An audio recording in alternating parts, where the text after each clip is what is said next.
I've tried to do this a couple of times already and it fell a little bit flat eye lines and all the rest of the stuff. But I wanted to do a little bit more like off the cuff sort of recording based on a post that I saw just recently from somebody on LinkedIn.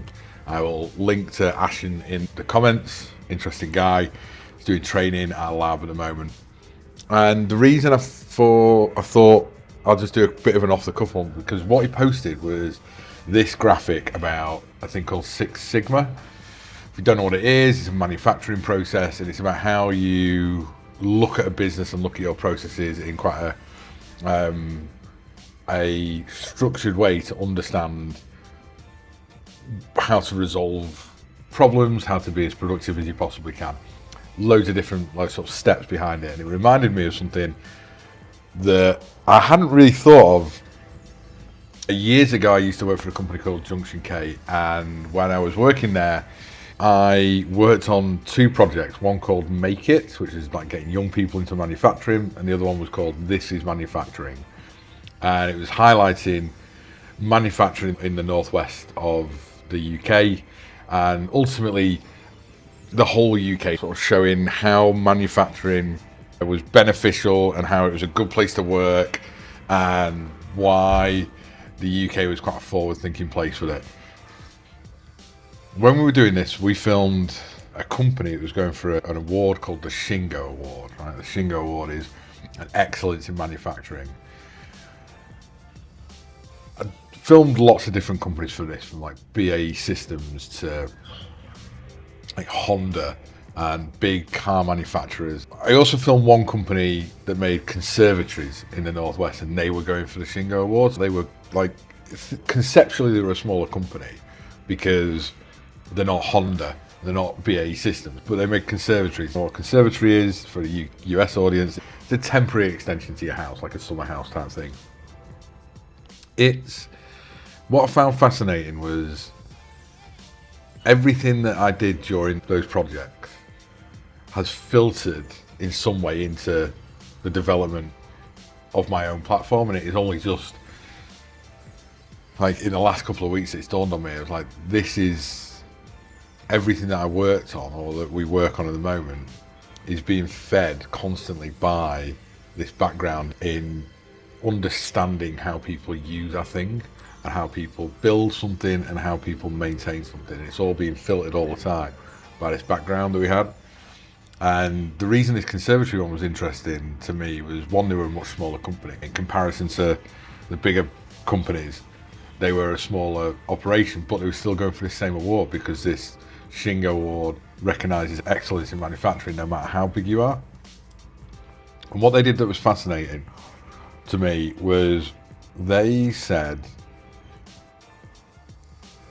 it's one thing to make sure that a person has the right tools and has the right training, and it's another thing for that person to be bought into it, and the two things have to go together. You can put in all the processes in the world, but somebody has to buy into it. For example, the things that they put in place was, they looked at their shop floor and said that person shouldn't have to walk more than X amount of steps to get a wrench or a screwdriver. They shouldn't have to go and find a pen from somewhere. They should have everything available to them all of the time. That makes somebody conceptually more productive. But what it didn't take into account was the fact that that person has to buy into that. That person might like those moments of their job where they can go and find a pen and go and speak to somebody and have a bit of dialogue and feel connected to the workspace. So it was one thing to say this person's productive, but it was that person had to also say, I feel like I've been productive.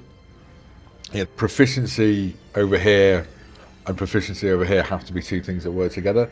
So what I did was put something similar in place to the smiley faces you get in airport bathrooms and stuff, like, how was your experience today? They put something similar to that, and the user just has to press a button. So yes, I feel like I did well today, and they can measure that against the output. And they could also then go back to that person's training and go, this person was productive, they were trained, and we can demonstrate that, and they felt themselves that they were productive as well. I found it really interesting because I looked at it, that is how these things have to work. It has to be something that goes together. Knowing that someone's proficient isn't just a conversation, it has to be trackable. but that person also feeling that they're achieving something and being invested in the business has to go together. I think that is the foundation of what is filtering into Envoke, this experience of time spent with people who are doing Six Sigma and going for the Shingo Award, and all of it is filtering into us looking at labs and going,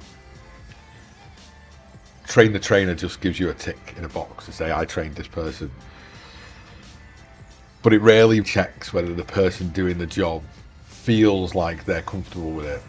And Six Sigma, one of the first things is the person trained to operate? Have you given them the right tools to perform the task in the best possible way?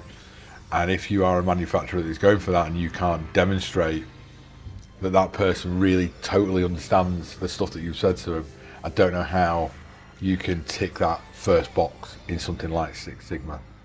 So that's what we're trying to do here at Envoke. And it, like I said, it only just dawned on me. I was like, I think this thing has been building in my head for a while, and it's filtered out through the incredible team we've got who are driving this forward. Ashton, who posted it, brought it to my attention. Thanks a lot, because it brought back a lot of memories of me filming in factories and warehouses and labs and understanding how connected somebody has to be to an operation, not just how an operation is put together.